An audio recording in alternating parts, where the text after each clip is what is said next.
Hey there, Ryan Reynolds here. It's a new year, and you know what that means. No, not the diet. Resolutions. A way for us all to try and do a little bit better than we did last year. And my resolution, unlike big wireless, is to not be a raging and raise the price of wireless on you every chance I get.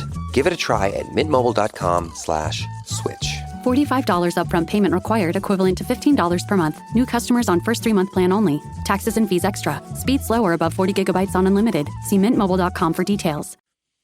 Just so much coming over the transom. You got to figure out what to be on 10 on the outrage meter about. That's the part and stuff for me. You know, turn it down to 3 when it comes to a priest saying love each other. But stick around at 4 o'clock. James Flippin and I, Left versus Right. Thank you so much to Kelvin and Eric and Ava for helping us out. Thank you to Billy. Thanks to my mom for doing the statistics for the show. And thanks to all of you. I'm so blessed to have you along. And stick around for Left versus Right. Download and subscribe to Sid and Friends in the Morning, because if you miss Sid and Friends in the Morning... Wait. You missed it?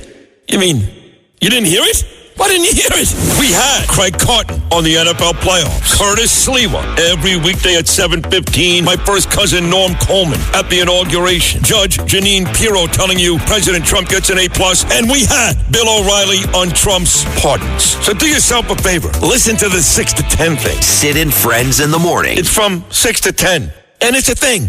This is New York's talk leader, the crown jewel of talk radio. WABC New York and 107.1 WLIR Hampton Bays. 77 WABC News starts now. 77 WABC News, 29 and sunny this Saturday, January 25th. Good afternoon. I'm Liz Radabali. 2 more members of Trump's cabinet have been confirmed by the Senate. Former South Dakota Governor Kristi Noem is the new head of Homeland Security, and former Fox News host Pete Hegseth will be in charge of the Pentagon.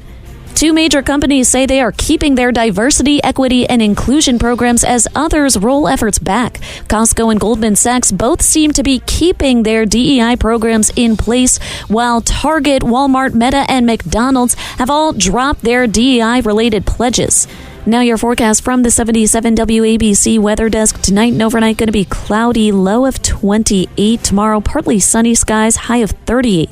It is 29 and sunny outside our Midtown studios. I'm Liz Radabali. News never stops. WABCRadio.com. It's the left versus the right. In the right corner, It's James Flippin. in the left corner, it's Anthony Weiner. Live from Studio 77, it's a 77 WABC debate. Welcome to another episode of Left versus Right. Anthony Weiner on your left, James Flippin on your right. James, it's a whole new world out there. Since we met last, we now have a new president with a whole bunch of new stuff going on. We could do 3 hours with no problem today, so we got to cram it into an hour. Let's start out at the top. Inauguration Day. The president gave that speech indoors because he was too soft to do it outdoors and wasn't going to get a big crowd. He had his cabinet there, but sitting in front of them, a bunch of tech bros. And then he gave a speech that was angry and not very conciliatory to the rest of us who didn't vote for him. That's my takeaway. What's yours? Well, I certainly don't think that I see it exactly the same way. I was a little bit surprised, I guess, by all the tech bros, as you say, being there. But, you know, I definitely think that there's some momentum between the tech sector and Trump and his new administration. A lot of hope and optimism amongst investors, for example, that there's going to be a lot of runway here for those tech bros and their companies and AI and all that kind of stuff. So it'll be interesting to see what happens there. But in terms of the speech, I actually thought it was great. It was nice and tight. It was only about 30 minutes long. Sleepy, very sleepy. When he reads off a teleprompter, he has just got no energy. He's not as good when he's not just off the cuff. There's definitely something to be said for that. And I think a lot of people would understand that. You get into that trap and you're kind of reading as opposed to speaking and that type of stuff. But look, I think his message was kind of, as you say, a little bit antagonistic of the previous administration. He didn't do anything to reach across the aisle and say this is a day of unity, we're coming together. None of that. It was basically a State of the Union speech ripping Biden. Well, he made statements that this is kind of a greatest hits type thing for him, where it's going to be, we're going to be respected again, we're not going to get taken advantage of, America is going to be winning again, and that's everybody, right? No, that's not the MAGA voters or whatever. No, but it's all of America. He did this whole thing, how bad everything is under the last administration, which was a campaign speech.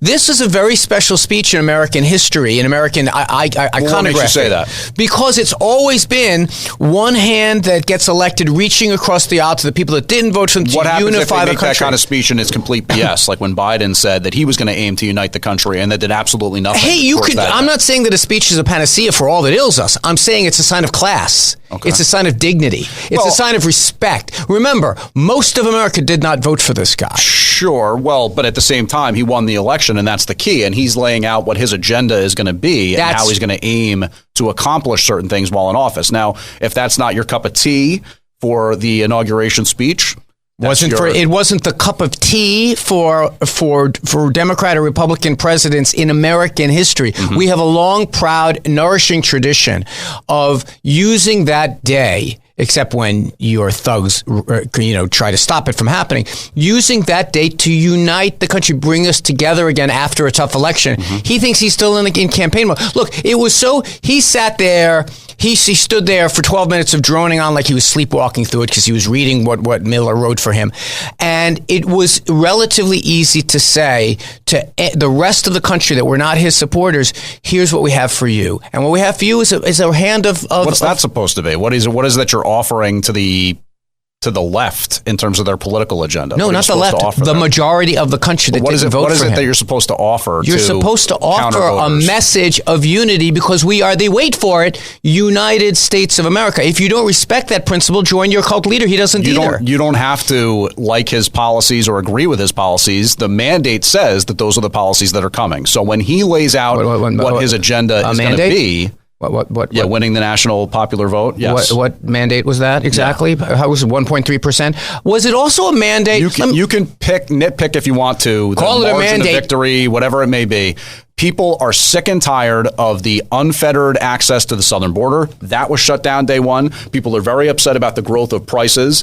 Opening up domestic drilling is going to attack that. Excellent point. We're going to get to those other issues. But before we go off the ceremony, you kind of glossed over the idea that basically the first row, the honored place, it didn't go to some hero of some soldier. It went to the head of Facebook, the head of Twitter, the head of Google, the head of MMA, whatever.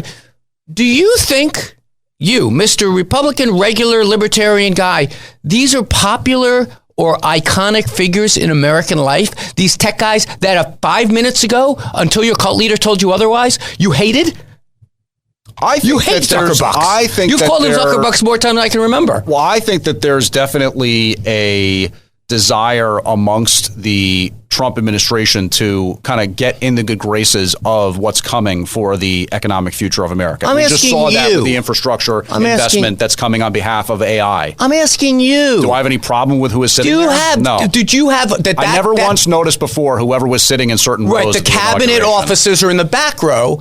And I wouldn't know that because when it's sitting out, when you're out there on the front steps of the Capitol, I'm looking at the president and their huge dais. I don't know who's sitting where. It doesn't matter to me. You did, but you saw this time. But it doesn't matter. No one cares. Okay, no one cares. No. Okay. Generally speaking, it speaks to the values of the guy holding the job. The moment of that day that I loved the most was when Trump said, look, the spirit of the frontier runs through America. When you think about 13 colonies on the edge of the frontier, on the edge of civilization that became the world's most powerful nation and the world's most influential nation, both culturally, financially, whatever you want to say, that's a major historical success story, one that runs through the backbone of the United States. That's lovely. That's a unifying message. Maybe the next time maybe next time James Flippin should give it. You said there was no unifying message. No, he didn't. Okay, fine. He closed by saying something about the 13 original colonies. I'll leave this table if he even knows what they are. He's probably the world's. I mean, then he went down the stairs. I would take that bet. I'm pretty sure he can identify the 13 colonies. Then he went downstairs and rambled on for like 2 hours about everything under the sun, including making the U.S. the owner of TikTok. Well, I said I liked the 30-minute speech. It was nice and tidy. It was nice and tidy. All right, by the way, this week, as has become my thing, I am starting to come up with cool titles for our different subjects. I like your titles. We are going to have to I don't like your titles, but I think they're well crafted. We're going to have Eric put in a little card that slides in with the new hipster title. So the second one is Job 1, Birthright, ? And then I wrote, birth wrong. So very clever. Thank you very much. The Daily News is going to be calling you up. Please remain seated. Remain seated. And what that is a reference to is almost immediately got to work on immigration. One of his arguably the signature issue, the issue he thinks got him elected. And he did a bunch of things, some of them that were lawful, some of them were not. In the category of something that's not, doesn't seem to be lawful, he says, I am going to, with executive order, I am going to eliminate birthright citizenship. Now, what's that about this? I'm going to executive order. I'm going to change the Constitution. Explain to me a little bit about what you think his thinking is. Well, because I think that in essence, there's some constitutional law debate there as to what is birthright citizenship. How does that apply to various people? For example, the 14th Amendment, which was one of the Civil War amendments, sought to address the unique situation that the U.S. found itself in then when chattel slavery was coming to an end.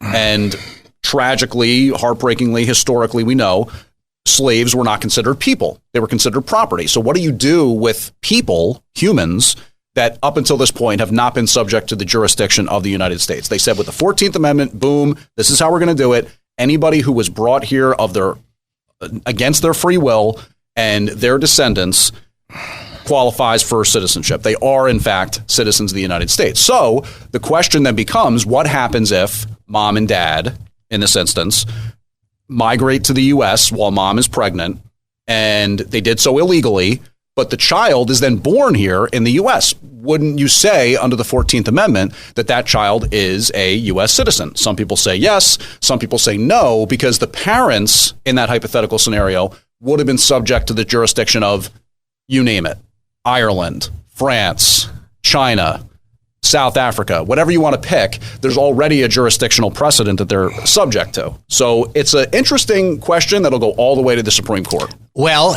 just in case any of our listeners are still awake after that long wandering road down some weird interpretation of the 14th Amendment, let me read it, and you tell me why it's so complicated.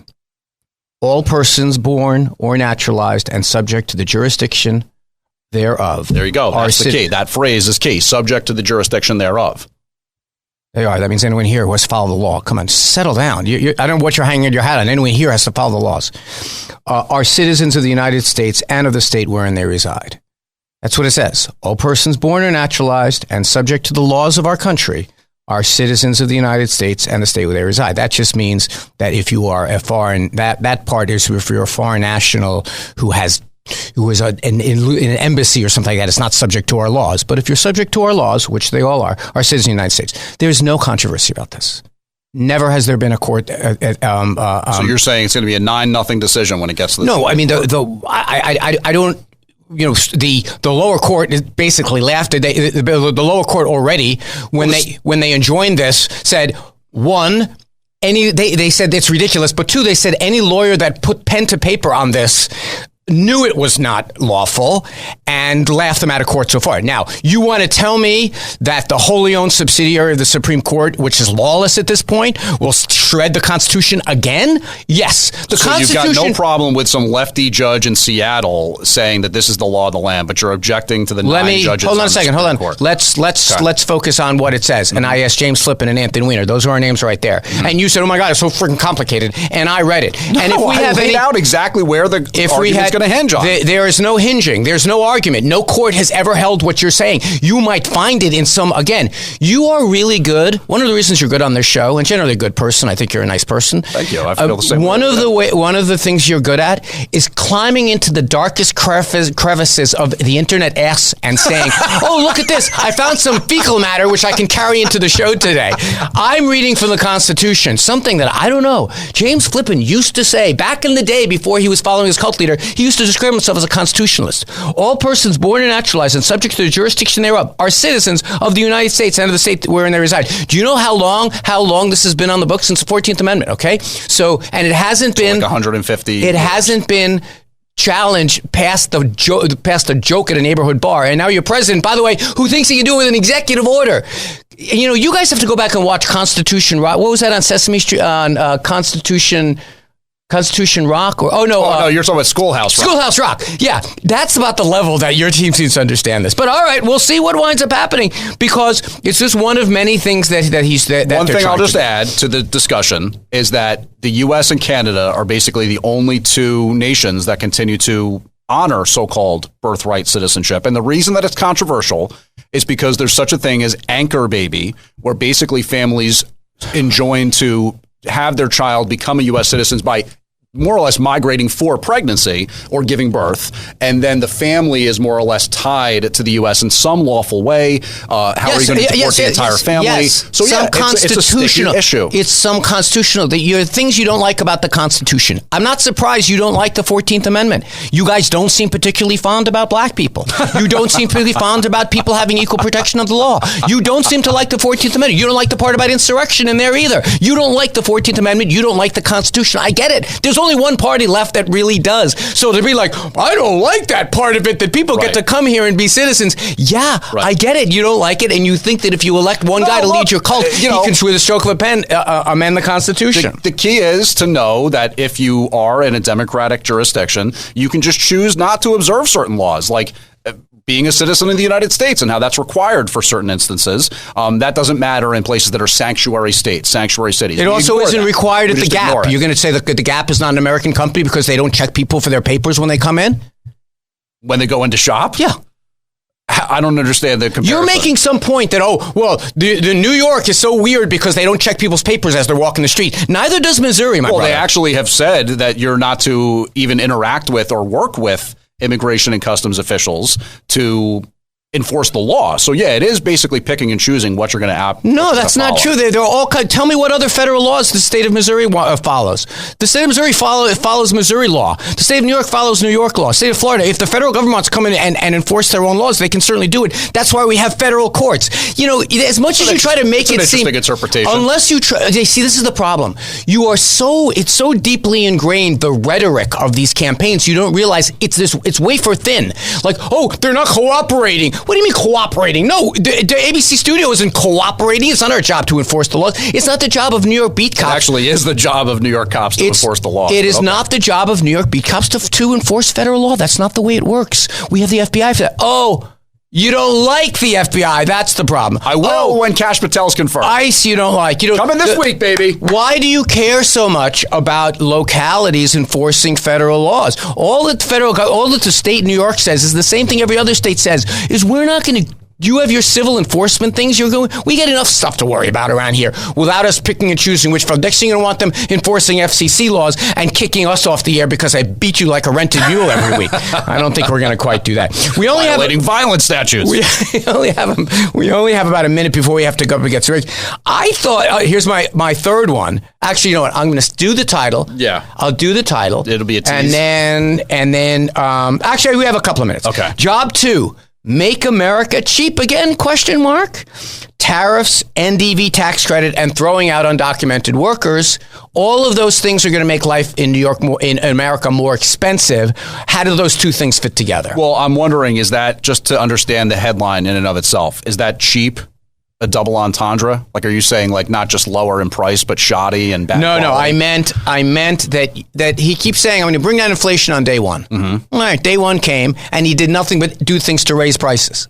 Well, what makes you say that? Why? I'm saying tariffs, add 10% on the price of your avocados coming from Mexico. And the EV tax credit, make it more expensive to buy American cars. 3, throw out workers that work at plants that make our stuff. So now they're going to have walk-offs. They're going to lose their workers, and they're going to have to slow down production or hire new workers. These are all things that are bad for our economy, right? Am I responding now, or are we waiting for the other side? I had it wrong. We actually do have a couple of minutes. Okay, so all right. The key is, and that's all the time we have. We'll be right. No, just go ahead. When it comes to immigration enforcement, right? There's actually a concern there, and part of why it's a good thing for American workers is that it stops artificial wage depression. So if you have an entire workforce of illegal work units, people who aren't legally qualified to work, that depresses wages. Because legally qualified to work? What do you mean? Like, what does it take to qualify to pluck feathers off a chicken? So in other words, if you're not working within the same structure as someone who's legally employed and has the same These are jobs that can't be filled with migrants are filling. That's not true, though. Ask the people that are hiring them. They're not good. They're hiring whoever they can get to do these jobs. But are they going to pay lower wages like they do in the black market for labor? Or are they going to pay higher wages for Americans? This is mythology.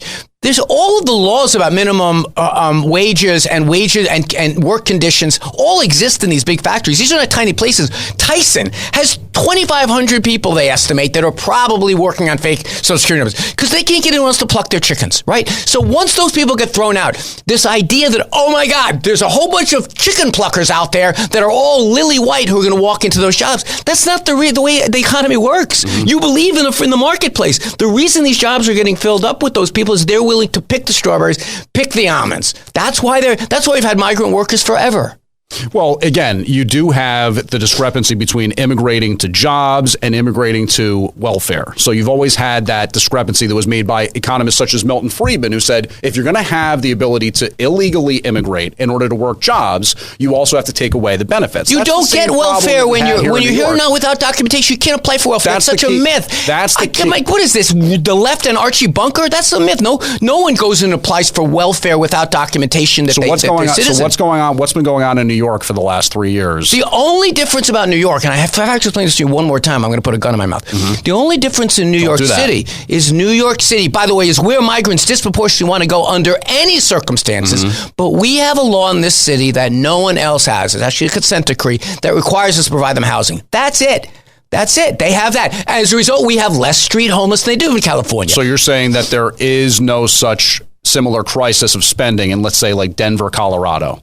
Migrants are net adders to our economy, not take away. They put in more in taxes that they get no benefits from than they take away in services. Study after study after study shows this, including the Manhattan Institute, which is a conservative think tank. The other point that you alluded to was the price of energy, I think. EV tax credits. It's a tax cut. You guys like tax cuts. It's tax cuts to buy American cars. Why? Now he's getting rid of them? Well, because it's market manipulation. In other words, if you have true desire or demand amongst consumers to buy EVs, then they're going to buy the EVs. We give tax credit to encourage people to buy American products all the time, brother. Right. I'm sorry. This is specific to the one industry. We do that also. We have a giant tax cut that we give to people to buy homes, for example. Basically, what I'm saying is the amount of spending on the so-called green agenda is outsized in terms of what it actually should be, and it's inflationary because of the government spending. Subsidy to the most important aspect of inflation is government spending. That's fine. The only problem is this is a $7,500 tax cut to Americans that's now going away, and we'll be right back. It's the left versus the right. In the right corner, It's James Flippin. in the left corner, it's Anthony Weiner. 77 WABC. So welcome back to Left versus Right. All this year, Anthony Weiner and James Flippin, all this year as the new Trump administration starts, there's going to be a ton of news. James Flippin has been all over it. So if you like what you hear in the opinion shows or don't like what you have in your opinion shows, you can still always tune in to us to get the news breaks. And one of the biggest news stories of 2021 was January 6th, of course. We all watched it with our own eyes. We saw those horrific images.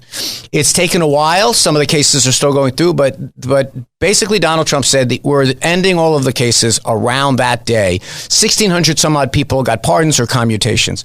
And I think that if it were people who just went into the Capitol, pooped on the ground, or stole Nancy Pelosi's pen, I don't think there would be that much of an issue around it. Some of us mostly was. I mean, not the people that were going with this, like two-thirds were people who just kind of walked in. Correct, and they were not in prison. So those people were not let out of prison. Those people were not in prison to begin with. Those people were charged mostly with lower level crimes and were done. Those people were not imprisoned. All right. The only people that were in prison. That's why you have me on the show to be entirely sure about things. Right, yeah. So the people that were in prison. There were people that spent time in prison who were not violent offenders, but there were not. There really were not, unless they were in some way led to someone being harmed. They were not in. I don't think there were any actually. I mean, now you can say that some of the people that did the sedition, that they weren't actually there, but most of them were. There were people that were part of the conspiracy that were in a hotel room with guns in Virginia waiting to be called in. They were part of the planning. You want to say they were not part of the violence? I disagree with you. But I'll tell you who was part of the violence. There was no sedition. There was. There was a group of Americans that went to express their well, wait a minute. Hold on a second. Right, yeah, I know. You know better than a grand jury. You know better than a judge. You know better than the people who went to prison, who stood up in front of a court and admitted what they did. Okay? You know better than them. So let's believe James Flippin. And you know all the circumstances behind whether or not they agreed to plead guilty. You know. I don't know. But here's what I do know. I know that when Officer Caroline Edwards got beaten on the head with a bicycle rack by a member of the Proud Boys, she had brain damage and has not worked since. That when she stood up and when she said that, I believed her because I believe police officers. Okay? And when police officers again and again were being subjected to metal whips, to bear spray, to being brutalized, I know that as a Democrat, I stand for the men and women of the blue, and I don't believe that those people should be called heroes, should be called patriots, and should be freed on the first day of a new administration. Because here's what I believe. I believe that if you're Democrat, Republican, or somewhere in freed, by the way, commutations don't necessarily mean let out of prison. And called heroes, and called prisoners, and called hostages, political prisoners, and called prisoners, and called hostages. Right, that's okay. Right. Yep. Those people are scum, and I say that again. They're scum. Sue me. They are scum.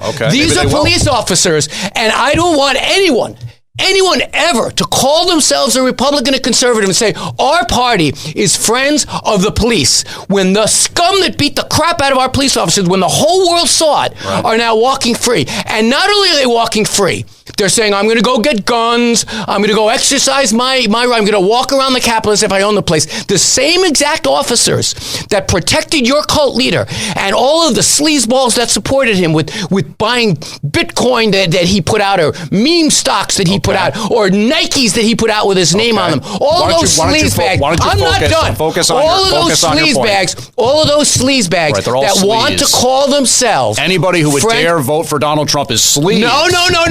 Yeah. You're not going to get away with this. That's what you support. Either say it right now. What? You are not allowed to beat the crap out of a cop and get away with it. Say it right now. And how many of those people? You won't. How many of those people that so-called beat the crap out of people went to prison? What if it's one? Should that guy get out? Let me ask you this, Anthony. How long do you go to prison when you assault a police officer? I hope a long ass time. Most of the time in New York, it can be about 3.5 years. Yeah. Look it up. Bullet. And that's how when they went to prison. Arrest, that's about a year. 7, 8, 9, 10-year sentences. They were let out and called heroes. Are they heroes? Are some of the people involved in January 6th heroes? Are any of the people heroes? that beat up cops heroes? Well, I wouldn't say that anybody beats up a cop as a hero. Thank you. That's why Donald Trump. I just want to give a comparison to the audience the way I'm reacting the right embodiment. Now and the way you're acting. Why are you so upset? Here's why. Let me ask you something. Because Anthony. I don't have Donald Trump in front of me. Enough of this. I don't have Donald Trump in front of me. I have you in front of me. Did you ever react this way?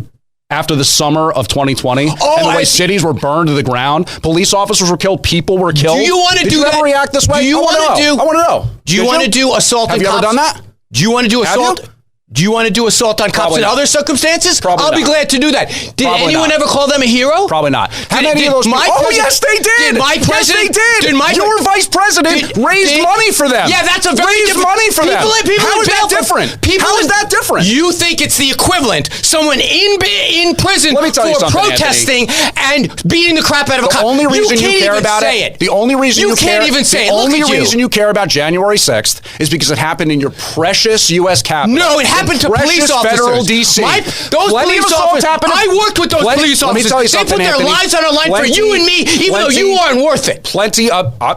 That's an interesting statement. Yeah, that's how right. Very Anyone who will turn their back on them because their cult leader says were assaulted. You're full during of it. The summer of 2020. How about a police precinct being burned to the ground in Seattle? It is not even what we're talking about right now. See. You know why you want to change the subject? The equivalency. You don't like the equivalency because it's not. Because it didn't happen in federal D.C. It happened on Main Street. People's businesses were burned to the ground. A police officer getting assaulted is worse than a business being closed down. And let me tell you something. People of the left who you're representing, they really care about police officers. Hey, you lost it. You no longer have any ability to say you support the cops. Hey, because you can't even bring yourself to say you should be in prison if you assault a police officer. Issue preemptive pardons for members of the January 6th committee? Why? Let's finish this by looking into the camera and saying you should be in prison if you assault a cop. You should not assault police officers. You should be in prison. The law. You won't say it's it. against the law to you do that. won't say it. It's against the law No, to do it's that. not. To assault police officers? No, it's not. Donald Trump says it's not. It is against the law. Okay, so they should be in prison for that. When you pardon someone, should you be in prison for that? That's what happens. When you pardon someone, it's an admission that something wrong was done. Did these guys ever admit that? Did the individuals Did these guys ever admit that? He said he was going to look at all 1,200, 1,500 cases, and they were going to do them individually. Did any of them ever admit that? Let me ask you something. No. Why was a preemptive pardon issued for members of the January 6th committee? Let's do one thing at a time. Can we finish this? Are you not going to look into the camera and say that I already said it's against the law to assault police officers. Should they be in prison? When you assault a police officer, you go to prison. Yes or no? Here's the thing that you're leaving out. Just say it. Here's the thing that you're leaving out from the January 6th discussion. You've heard of poison of the bad tree or the poison fruit of the poison tree. Fruit of a poison tree. It happens in legal cases, right? Where if the testimony or evidence is garnered under false terms or false pretenses or illegally somehow, it ruins the entire case. Stop it. The key with January 6th... James, stop it. This is about a police officer being assaulted right in front of our eyes, and the guy that did it is walking the street. That's wrong. Just say it's wrong. Don't be so hypnotized. Let me ask you this then. Is it wrong? Why? Why are you going to ask me anything? Just say I agree with that. That it is wrong that they were let out, and my guy did it, and just because he did it, I feel like I've got to embrace it because I'm in a cult that believes in beating the crap out of police officers if it's for Donald Trump. If you want to go back and listen to past shows, I've been very consistent in saying that January 6th was an entire operation engineered by elements of the government. So Officer Caroline Edwards, who has brain damage to this day, getting beaten by a member of the Proud Boys, she's part of an inside operation. How about Ashley Babbitt? Ashley Babbitt was killed by Donald Trump. Oh, I see. That's an interesting interpretation. Yeah, we've done it before. I can do it again. We're not talking about Ashley Babbitt. We're talking about police officers who are beating the crap out of her for doing their job. So you're really twisted up about the 600 And defendants. by the way, we have a conservative audience, a lot of retired police officers, a lot of police officers. They watch the video of their brothers and sisters getting the crap kicked out of them, and now they see those scumbags that did it walking free because your cult leader says you did it for me. It's not illegal. That is so un-American and so contrary to everything that I thought Republicans believe in.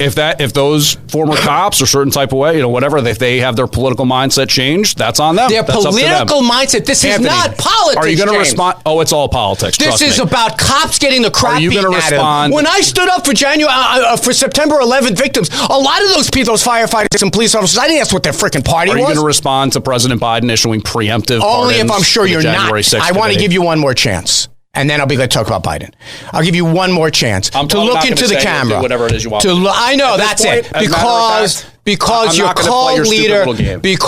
cult leader has decided that the Republican Party, and good, they should have this tied around their necks forever, had decided that when it comes to beating mercilessly up a cop, Anthony, you're considered a hero. I hate to tell you, but the thing that's hung around anybody's neck is the fact that President Biden said he would never. He criticized during a debate in 2020 for the concept of issuing preemptive pardons, and then on his last day in office, issued a preemptive pardon for his scumbag brother, for members of the January 6th committee, for Dr. Fauci, for people who haven't even been charged with crimes. Yeah, because what are you issuing a pardon for? Because now we know he was right in that your guy has no respect for the law. He just wants vengeance. That's not what I'm asking. What are you issuing a pardon for? How are you asking? And now I get the chance to answer.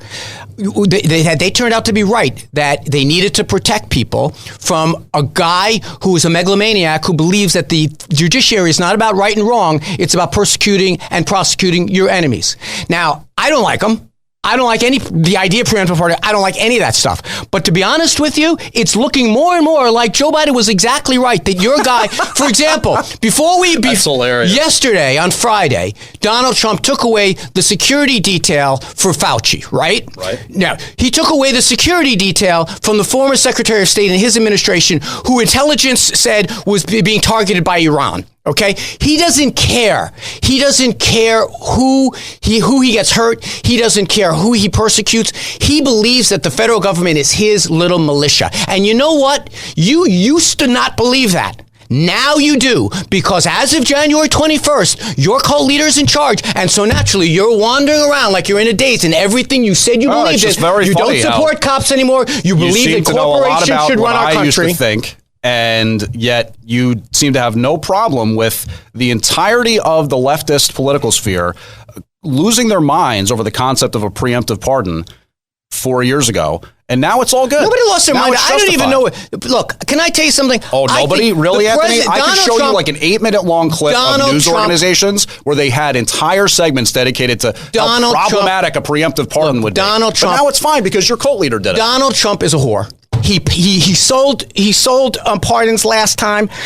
And at the time, I'm like, look, I am in favor of mercy. I'm in favor of pardons. I'm not going to give him a hard time about it. But he sold them. The record is now replete with things not coming through a pardon office, not getting checked. People not even saying they're sorry. They just give some money to someone and they get out. Right. Okay.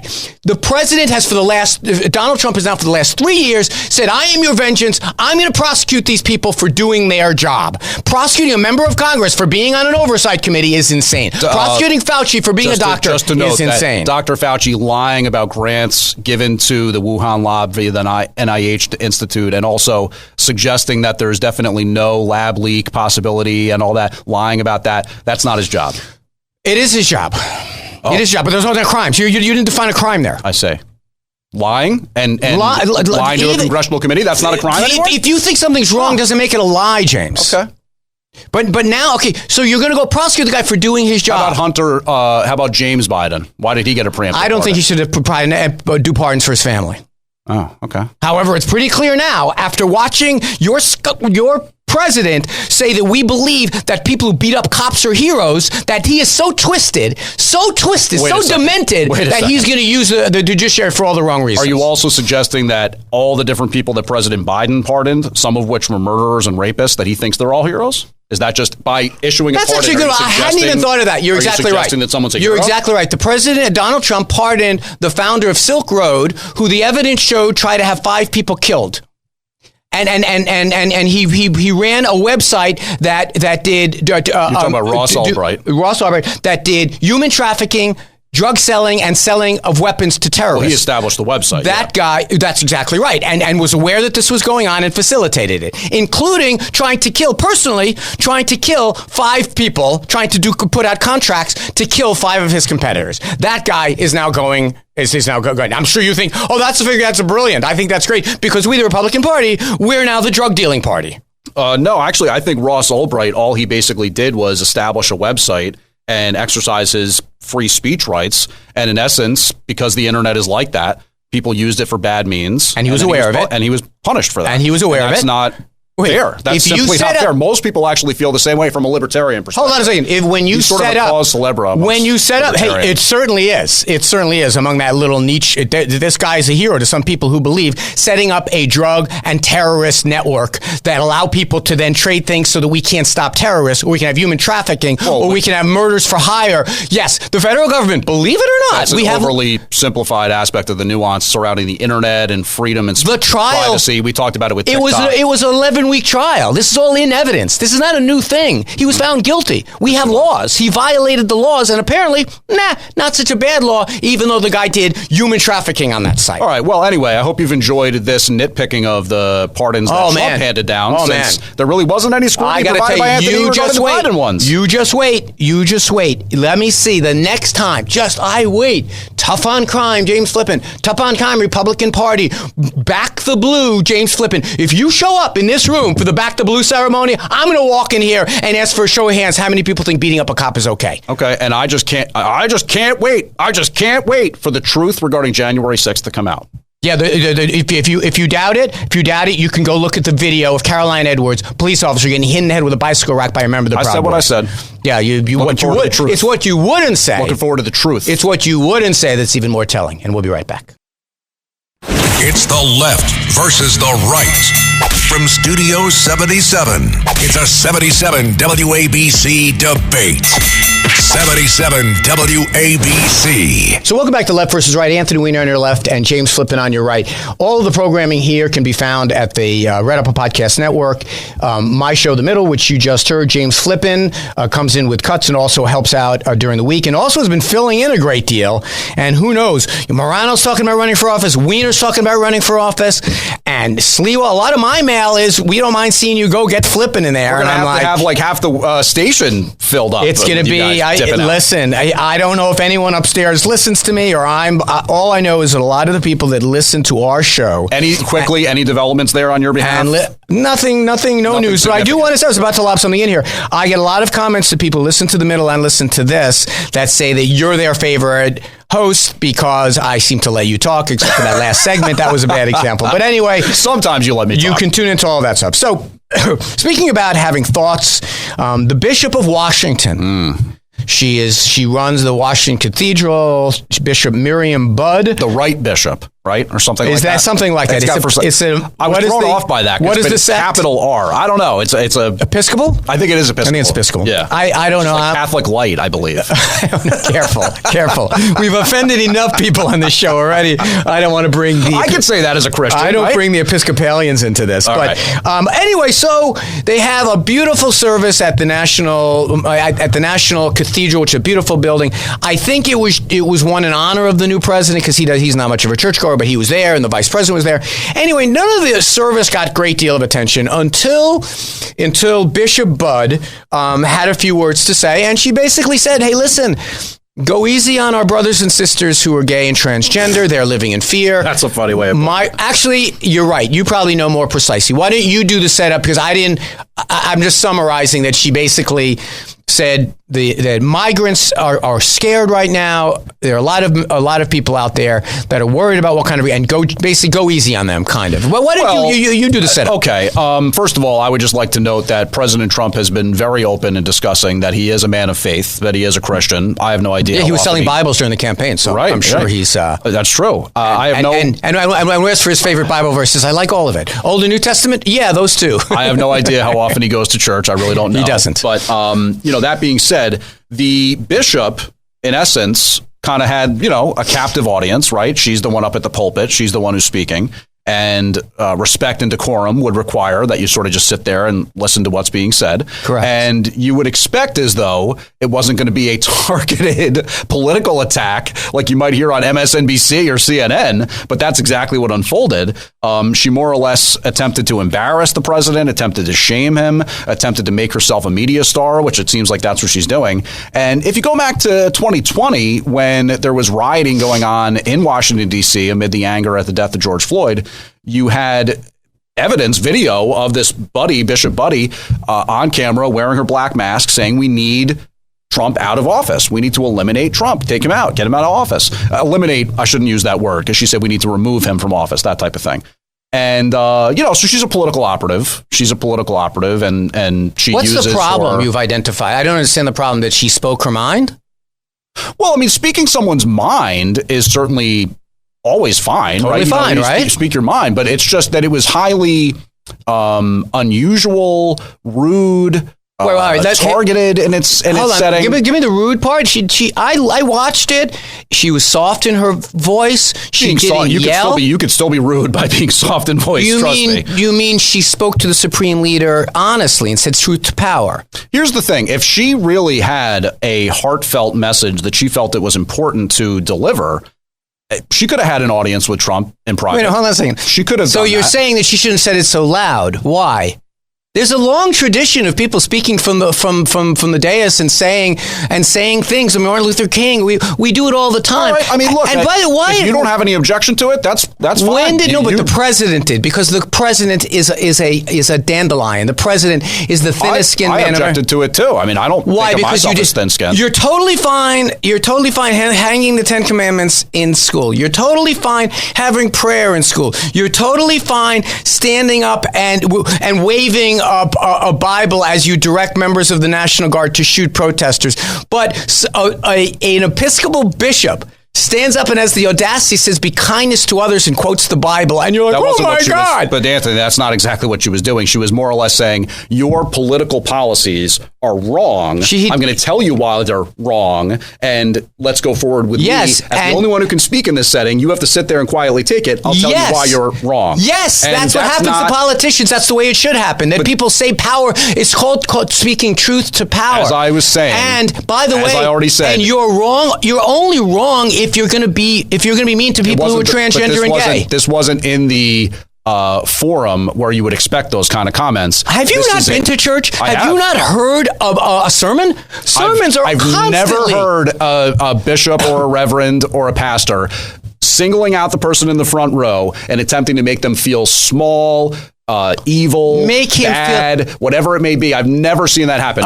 Never once in my time in church. Let me make it easy for you. First of all, he is small. I can't imagine. I don't think there's been a person in American history that's been smaller than Donald Trump. But that happens all the time. I'm an elected official. I would go to church services all the time. And constantly. For somebody who's small, it takes up a lot of your mind. And constantly, God, it's hard to do a show on January of 2025 and not talk about Donald Trump. Stuff to talk about.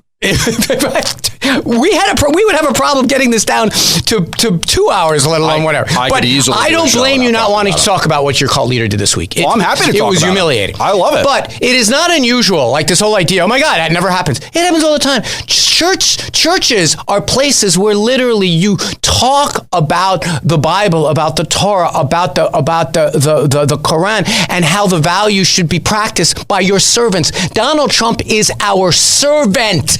He is not our leader. He is our servant. We live in a republic, a democracy. This whole idea that, wait a minute, hold on, I'm going to cry because someone said something critical about me. This is the problem with your guy. He's a 9-year-old child, but I'll let you have the last word. Well, it's just very interesting that the Bishop Buddy, didn't pause to mention the victims of illegal immigrants, people like Lake and Riley, people who just had that, we just had that legislation passed in an attempt to get more violent criminals deported. Let's do that. It's interesting that she didn't mention that. Let's do Lake and Riley. It's not on our rundown. Can we do like 5 minutes on it? Or sure. 2 minutes? We may have 5 minutes. So something will have to be dropped. We'll drop Elon Musk's hand gesture since I don't know. Can we agree that was obviously not a Nazi salute? Here's what I think. The whole argument, is he autistic or is he a Nazi? To be honest with you, here's my beef, and you may agree with this. I am fine with people criticizing you for making a Nazi salute, but I don't want to hear it from these lefties who are standing up for Hamas. Yeah, we actually would agree on that. Don't get so hot and bothered suddenly about people being Nazis. That's sort of the point I made earlier this week. It's like, wait a minute. Yeah. We're going to suggest as though that's like something to object to? I watched it like 50 times. I don't know. And if you have to watch something 50 times to know if it's a Nazi salute, then it sounds like we're probably on the same page. But not for nothing. Musk is an asshole. Get him out of here, please. I mean, let's have less of Musk. I mean, I don't know how he became your guy. It doesn't seem like your cup of tea. But anyway, let's do Lake and Riley, even though it's not on here. Here's the thing about the Lake and Riley thing. A lot of Democrats voted for it. It's going to become the law of the land. But I just want our listeners to understand that it's already, what it would do is it would deport people accused of crimes. And that is a crazy slippery slope. I mean, I get the popularity of like, anyone accused of a crime, I'm going to throw them out of the country. Mm-hmm. For someone like you and me who have great suspicion of an overarching government, I'm going to accuse you of a crime and use that as a grounds to deport someone. That is a horrible... And by the way, and they included shoplifting in there. Like, I'm going to accuse you of shoplifting. What if the manager at Target just doesn't like you and accuse you of shoplifting? And next thing you know, you're being deported somewhere. Well, but correct me if I'm wrong, but these are illegal migrants who face that increased threat of deportation, correct? Yeah, yes and no. These are in people... essence, it's making it easier for them to be deported because they're accused of a crime. No, it is... some of the people are going to be included in this are people who are here lawfully have asked for asylum. Because it says unless you've got documents or 2 years or you're under different... The whole point would be there's going to be... still be an illegal migrant and have requested asylum. It happened a lot over the last 4 years. And I just want to stress this. I know it's a common misconception, so I'll explain. When you request asylum, that in the law today, and Trump is going to try to change it, but he needs Congress to do it. In the law today, if you are on U.S. soil or even in U.S. waters, if you're on U.S. soil, U.S. waters, and you say to an official of the government, I request asylum, just say those words, then you get a hearing. And the hearings are wildly backed up now, but for that period of time until you have your hearing, you are here lawfully. That's the asylum law. That's the law that we need to fix right there. Okay? But, so now they're saying being accused of a crime. So I get and I don't know how I would have voted because to some degree I think Democrats have to be behind fixing some of these things, but I don't think being accused is a high enough standard. It never has been before. There's a part of me that is sympathetic to that, but at the same time, I think that if you are seeking asylum, let's say, or in a situation where you're under a certain unique circumstance and you feel it's really important for you to be here, how about let's avoid committing crimes? I 100% agree with you. But what if you are, let's take an example. What if you're an undocumented person on their way to work? You walk past where Trump Tower, where a bunch of people are protesting, I hate Donald Trump, and the New York City cops round everyone up and give everyone a summons. Theoretically, you can then be deported. And I'm sure I'll read an article about that in the New Yorker. Right, that's the point. The point is that one of the reasons we have due process rights for everyone in this country is so that we know who the good guys are and the bad guys are. We don't just take an accusation. Accusations are not enough to put people away. They should not be enough to deport them and take them away from their families when they're otherwise here. But I look, here's the problem. The asylum, this question of how you fix this, this is what Donald Trump had 4 years to fix, never did. This is what Congress was trying to fix when they made that deal. They never could. This is what Donald Trump has to fix today. He has to go to Congress and say, let's fix the asylum laws. An easy fix between you and me, you've got to come in at a point of entry. You got to show you came in at a point of entry. Not for nothing, this is not on the rundown either. We used to have an app under Biden to say, don't just wander across the border. If you're coming, let us know, and we'll get you the appointment. You don't have to flood over in between. We're going to make it more orderly. You're talking about the CBP1 app or whatever? So it went from 200,000 in December of last year to 40,000 December of this year. Yeah, I mean, again, the problem with what you're talking about is that if you have that app where all you have to do is check a box on an app and then basically hit submit and you're in, and there's no way that anybody could ever actually check up on whether or not you're supposed to show up for that hearing for asylum or whatever. It's de facto illegal immigration. That's what is happening now, though. The only question is how we process all those people and make them not come across the border in an undocumented fashion. Remain in Mexico is a good policy. Well, remain in Mexico is a perfectly fine policy. So here it is. We're about a week into the administration. How come remain in Mexico isn't started yet? I thought that was one of the executive orders. No, you can't say to Mexico we're going to remain in Mexico. Mexico has to agree to it, and she has said, oh, well, F you. All right. So let's go on comes the trade war. Yeah, we already had the 10% increase in your avocados. Good luck, Chipotle. Enjoy yourself. No, Enjoy making America cheaper again. That's not when 8 in 10 of Mexico's exports go to the United States. They actually don't have the leverage to just say all prices are going to go up onto the consumer. Do you eat avocado? I do, as a matter of fact. Okay, yeah. Enjoy your lower inflation. Oh, by the way, the stock market hit a record level. I guess it's because they're looking forward to Donald Trump leaving office. I don't understand. Yeah, I thought you wouldn't. Every time I would talk about the stock market going through the roof under Biden, you're like, because they know he's going to be gone soon. Well, now the stock market. Oh, you're going back to November after the election? Oh, you guys did it from the first year. I don't even understand what you're saying. Here it is. I know it's a little bit of a walk. So, and we don't have a lot of time. So all throughout the Biden administration, right? Everybody always blames this, that, the other. I would quote the statistics, how amazing the economy is doing, how great the stock market is doing. And every once in a while, I don't know if you've done it, but other people would say, yeah, that's because they know that Donald Trump is coming in a couple of years and they're investing. That's ridiculous. But you realize that in terms of like the market rise since November, Wall Street veterans who don't identify as Republican or Democrat have said there's a lot of optimism for the Trump administration cutting regulations. Which is the same reason the bond market is tanking, because they know that you guys are going to drive up the deficits again. Yes, no, totally. I get it. My only point is, watch. We're going to have a good jobs number one of these days. And I'm going to sit here and say, I don't believe the job numbers. They're cooking the books, just like you jackasses did for the last 4 years. I'm going to get it. I'm going to have my moment. Adjust it down. If 5 months later, the Trump White House says, actually, we had 500,000 less jobs, then that'd be fair. Good. That's because that happens every October. So I'll be there. I'll be there waiting to say, I don't believe these numbers. That's like, come on. Yeah. All right, let's do one more thing. It's a local issue. We like to finish on local things. Eric Adams in the House joins the party.